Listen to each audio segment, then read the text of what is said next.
सन 12 में जो है हल्का हल्का मेरे को हाथों में दर्द हुआ था। उसके बाद फिर थोड़ा थोड़ा पैरों में भी होने लगा, तो फिर मैंने टेस्ट कराया तो मेरे को गठियाबाई निकला था। मेरे पहले हाथों में अकड़ाहट रहती थी, मैं बिल्कुल मोड़ नहीं पाती थी। जैसे मैं सोती थी तो बिस्तरे से मैं सुबह में उठ नहीं पाती थी, बिल्कुल बॉडी में अकड़ाहट रहती थी। हाथ पैर हुए बिल्कुल ऐसे होते थे बिल्कुल भारी, जैसे मैं चल ही नहीं पाऊंगी। मैं खड़ी नहीं हो पाती थी किचन में और मेरे से कुछ काम नहीं होता था। तो ऐसा लगता था कि जीवन जो है मेरा कैसा हो गया है, मुझे क्या हो गया है, मैं दोबारा में मतलब खड़ी भी हो पाऊंगी या नहीं। मेरा जो छोटा बेटा है वो हमेशा रोता था त्योहारों पे कि मेरी माँ ठीक हो जाए। बहुत खाया दवाई, आयुर्वेदिक सबसे ज्यादा खाया। अंग्रेजी दवाई तो मैंने शायद 2-3 साल खाए होंगे, लेकिन फिर भी मेरे हाथों में बहुत मोटे मोटे सूजन आ जाती थी। मम्मी को कम से कम 10-12 साल से थी प्रॉब्लम, अर्थराइटिस की, जोड़ों में दर्द रहता था। एक टाइम था खुद गाड़ी चला पाती थी, फिर इतना दर्द हो गया हाथ पैरों में कि गाड़ी चलाना भी छोड़ दिया। काम वाली लगा ली थी मम्मी ने, क्योंकि हाथ पैरों में काफी दर्द रहता था। काफी दवाइयाँ खाई अलग अलग टाइप की। वैसे तो आराम एक दिन के लिए मिल जाता था, फिर दोबारा शुरू हो जाता था अगले दिन। और वो ऐसी है कि उन्हें काम करना पसंद है, वैसे बैठे रहना नहीं पसंद बिल्कुल भी। तो काफी बुरा लगता था देख के कि मम्मी ऐसे बेड पे ही बैठ गई हैं। हकीम जी का प्रोग्राम जो है मैं देखती थी, फिर मैं सोची कि एक बार गोंसिया मंगा के देखती हूँ। मैंने गोंसिया मंगाया। जब से मैंने गोंसिया खाया तब से मुझे बहुत आराम है। मैं पहले दूसरों पे आश्रित रहती थी, लेकिन अब मैं जो है अपना काम अपने आप करती हूँ। अब जो है मैं किचन में मैं सभी काम कर लेती हूँ। आटा गूंदना है, चाय बनाना है, साग सब्जी काटना है, ऑलरेडी जितने काम होते हैं सब कर लेती हूँ। ये मीरा देवी जी को आप देख सकते हैं, जो बेड से ही नहीं उठ पाती थी, लेकिन आज वो हमारे साथ चल रही हैं। और देखिए सीधी रोड नहीं है, मैं आपको दिखाना चाहूँगी, ये बिल्कुल सीधी रोड नहीं है, एक ऊंचाई है। और यहाँ पे वो 15 से 20 चक्कर अब लगा लेती हैं। और जो उनके पड़ोसी हैं वो क्या कहते हैं, क्या खा रही हो ऐसा जो इतने चक्कर लगा लेती हो? मैंने बताया उन्हें कि मैं हकीम जी की टी केयर और गोंसिया से मुझे आराम मिला है। उनकी दवाइयों से आराम तो मुझे 75% है, लेकिन जीने की जो इच्छा है वो 100% हो गई। और मेरे बच्चे और मेरे हस्बैंड सब खुश है। काफी आराम मिला, इतना आराम मिला कि अपना काम खुद कर लेती हैं। वरना मेरे को ही बुला देती थी मम्मी कि काम कर लो, आ जाओ, मेरा हेल्प करा दो। अब चल पा रही, ठीक है। अपना कहीं भी सीढ़ी पे तो सीढ़ियाँ भी नहीं चढ़ पाती थी बिल्कुल भी, अभी खुद अपने आप सीढ़ियाँ चढ़ जाती हैं। जो लोग भी बीमार है या जो कोई इंटरव्यू मेरा देखेगा तो उन सभी से मेरा यही अनुरोध है, एक बार हकीम जी की या यूनानी दवाई को इस्तेमाल करके देखे। देहरादून के अमर भारती मोहल्ले में रहने वाली ये हैं मीरा देवी जी, जो गठिए के कारण जोड़ों, कमर और घुटनों के दर्द से लंबे समय से जूझ रही थी। देहरादून से लेकर मेरठ तक इलाज करवाने के बाद भी इन्हें राहत नहीं मिली। इस समस्या के कारण जीवन से पूरी तरह मायूस होने वाली मीरा देवी जी की जिंदगी में रोशनी तब आई जब इन्होंने हकीम सुलेमान खान जी से जुड़कर गोंसिया और उनके दूसरी यूनानी दवाइयों का सेवन करना शुरू किया। इन्हें विश्वास ही नहीं था कि इन्हें किसी भी उपाय से राहत मिल जाएगी, लेकिन अब मीरा देवी जी काफी खुश हैं, क्योंकि इनके जीवन में एक बड़ा बदलाव आया है। इनकी सेहत देखने और इनकी कहानी आप तक पहुंचाने हम पहुंचे इनके घर देहरादून।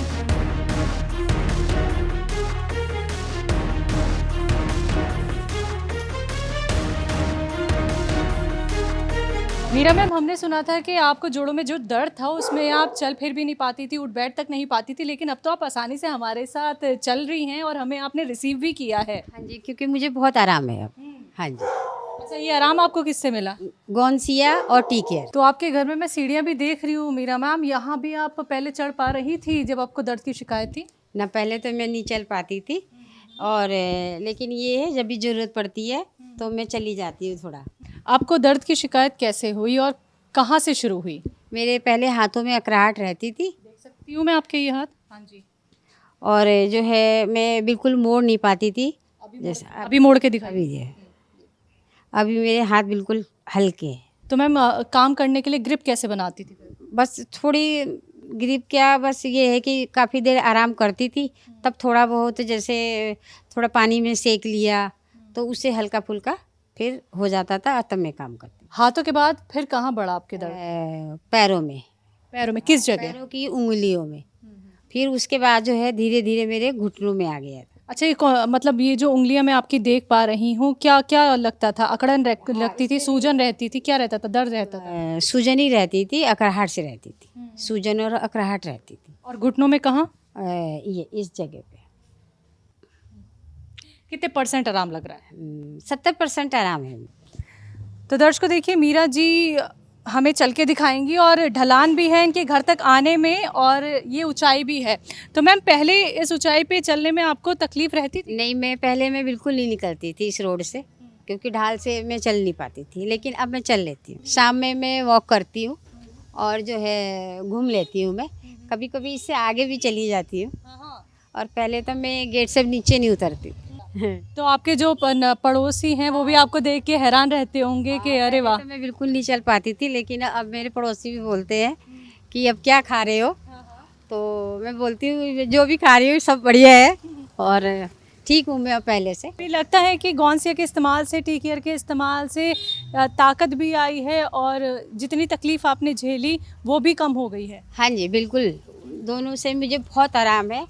और अब मैं आपके सामने चल रही हूँ कि पहले तो आप बिल्कुल नहीं चल पाते थे, तो अब कैसे, तब मैंने बताया उन्हें कि मैं हकीम जी की जो है टी केयर और गौनसिया से मुझे आराम मिला है। तो ये सीढ़ियाँ भी मैम मुझे दिख रही हैं, तो अभी हम चल सकते हैं दोनों साथ साथ? हाँ जी, चलिए। चले, दर्द तो नहीं होगा पहले मुझे बताइए। चलिए कोई नहीं। चलिए चढ़ के दिखाइए मुझे।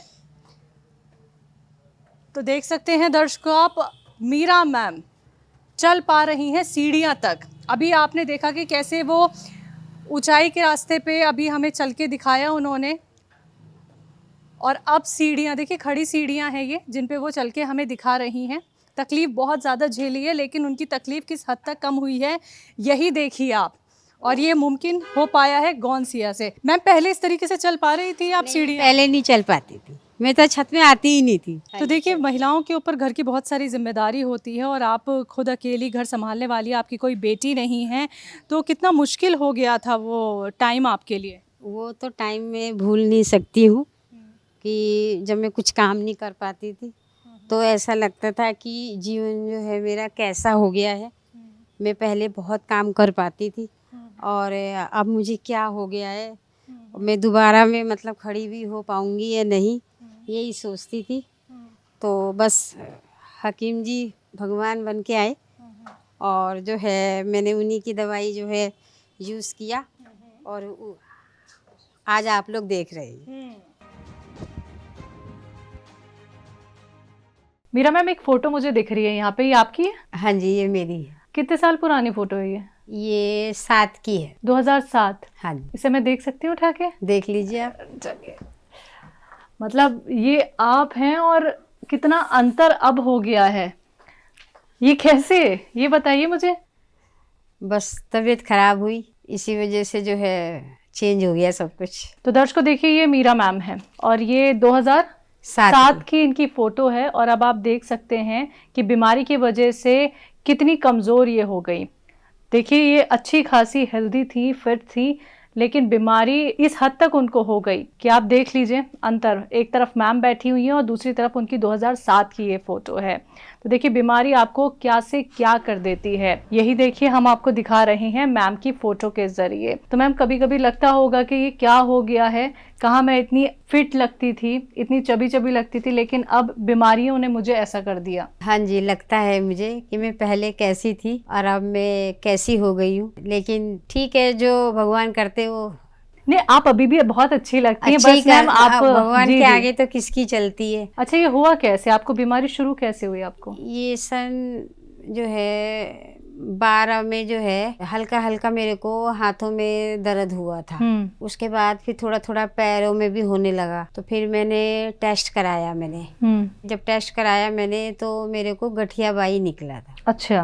तो उसके बाद अंग्रेजी दवाई मैंने स्टार्ट करी। क्या था कि मैं खाती थी तो थोड़ा आराम रहता था, लेकिन फिर भी मेरे हाथों में मतलब सूजन आ जाती थी, बहुत मोटे मोटे सूजन आ जाती थी, और अंग्रेजी दवाई से मुझे जो है दर्द में बिल्कुल आराम नहीं हो पाता। तो उसके बाद फिर मैंने डॉक्टर चेंज किया, तो उसके बाद भी मैं मतलब अंग्रेजी दवाई के वाले के पास ही गई। तो जैसे मेरे हाथ सूज जाते थे तो वो इंजेक्शन लगा देते थे, तो तुरंत मेरे हाथ जो है वो सूजन जो थी वो कम हो जाती थी। ऐसे कई बार होता था, महीने में 3 या 4 बार होता ही था। तो बस मुझे आराम नहीं था, तो कहीं ना कहीं मैंने सोचा कि ऐसा तो काम नहीं चलेगा, सही बात। मैं कहाँ तक भागती रहूँगी और कहाँ तक इंजेक्शन लगाऊंगी। फिर उसके बाद मैंने अंग्रेजी दवाई छोड़ के आयुर्वेदिक की तरफ अपना कदम रखा, और आयुर्वेदिक भी मैंने कम से कम 4-5 साल मैंने खाया दवाई, लेकिन उनकी दवाई भी मतलब बहुत महंगी, तो क्या बोलूँ, पर ये है कि खाती थी तो आराम रहता था, और जहाँ छोड़ा वहीं पर मेरे को जो है 10-15 दिन बाद मुझे दोबारा से स्टार्ट हो जाता था दर्द। अच्छा, ट्रीटमेंट आपने देहरादून में ही कराया या नहीं, बाहर भी कराया? मैंने मेरठ तक की दवाई खाई है, मेरठ में भी गई हूँ मैं, वो भी आयुर्वेदिक की थी दवाई, लेकिन उनकी दवाई से भी जैसे खाती थी तो आराम था, और जब छोड़ देती थी तो फिर वैसे हो जाता। तो जब गठिया की शिकायत आपको बता दी तो तकलीफ क्या क्या होती थी? तकलीफ यही होती थी, मैं बिस्तरे से मैं जैसे मैं सोती थी तो बिस्तरे से मैं सुबह में उठ नहीं पाती थी, बिल्कुल बॉडी में अकड़ाहट रहती थी, और जो है हाथ पैर है बिल्कुल ऐसे होते थे बिल्कुल भारी, जैसे मैं चल ही नहीं पाऊँगी, ऐसे ही होता। दवाई खाते हुए भी मुझे ऐसे ही होता। मैम, लेट के उठने में जो आपको परेशानी होती थी? हाँ, पहले बच्चे पकड़ के ही उठाते थे मुझे, बिल्कुल नहीं उठ पा रही थी। मैं उठ नहीं पाती थी, जैसे सो तो मैं जाती थी लेकिन उठने में डर लगता था, तो पहले फिर बच्चे हाथ दे देते तो मैं उठ जाती थी। बाथरूम तक कौन ले जाता था? बच्चे? नहीं, उतना तो मैं फिर चल लेती थी, लेकिन उतनी ताकत भी नहीं थी, दवाइयाँ खा खा के शरीर की मेरी पूरी ताकत खत्म हो गई थी। मैम, बेड सामने है तो जो आप लेट के उठ नहीं पाती थी, आप हमें दिखाएंगी? हाँ, मैं दिखा दूँगी।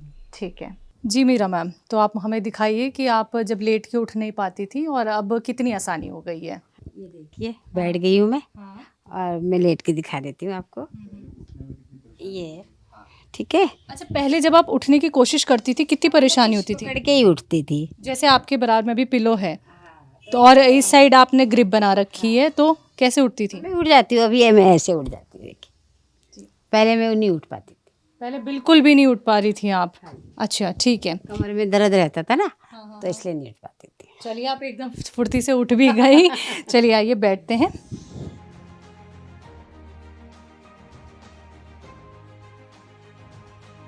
हकीम साहब से जुड़ना कैसे हुआ? हकीम जी का प्रोग्राम जो है मैं धीरे धीरे मैं देखती थी, उसके बाद फिर मैं सोची कि एक बार गोंसियाँ मंगा के देखती हूँ, फिर तब मुझे थोड़ा थोड़ा रिलीफ मिलने लगा, और उसके बाद फिर मैंने दोबारा मंगाया था गोंद। कितना % लग रहा है आराम? 70%। तो टीकेयर खाने के बाद, गौनसिया खाने के बाद आसानी क्या कुछ हो गई है? आसानी अब ये हो गई कि मैं अपने घर के सब काम कर लेती हूँ। मैं पहले दूसरों पे आश्रित रहती थी, लेकिन अब मैं जो है अपना काम अपने आप करती हूँ, अंदर हो बाहर हो, तो मैं सब कुछ देखती हूँ। हकीम साहब के लिए क्या कहेंगी? हकीम साहब जी के लिए मैं यही कहूँगी कि मेरी उम्र भी उन्हें लगे, क्योंकि उन्होंने अपनी भी उम्र बहुत लोगों को दिया है, और देने का मतलब है कि जीने का जो है मकसद आदमी को उन्हीं से ही मिलता है। ठीक है, तो हकीम जी एक सच्चे इंसान है और एक सच्चे वैद्य भी है, क्योंकि मैंने वैद्यों की बहुत दवाई खाई है, तो दिल से दुआ है उनके लिए। तो हमें मालूम है कि और वैद्यों में और हकीम जी में क्या फ़र्क है। वो गरीबों को भी देखते हैं, कभी उन्होंने ये नहीं कहा कि हमारी दवाई खाओ, तुम्हें लगता है तो खाओ जी। और विश्वास फिर वो अपने आप ही जगता है उनके ऊपर। सही बात। हकीम साहब से जुड़ने के बाद आपकी ज़िंदगी कितनी बदल गई? उनकी दवाइयों से आराम तो मुझे 75% है, लेकिन जीने की जो इच्छा है वो 100% हो गई। अरे वाह, बहुत अच्छी बात आपने कही मैम। और मेरे बच्चे और मेरे हस्बैंड सब खुश है कि मैं शायद पहले जैसी हो जाऊं, थोड़ी और मुझे आराम आ जाए। तो अभी उम्र कितनी है आपकी? मेरी एज है 53। तो मीरा मैम, बहुत बहुत शुक्रिया, आपने हमसे इतनी सारी बातचीत की और अपनी सेहत के बारे में हमें और हमारे दर्शकों को बताया। आप ऐसे ही स्वस्थ रहें मैम, हमेशा ही यही दुआ करते हैं। बहुत बहुत शुक्रिया। शुक्रिया।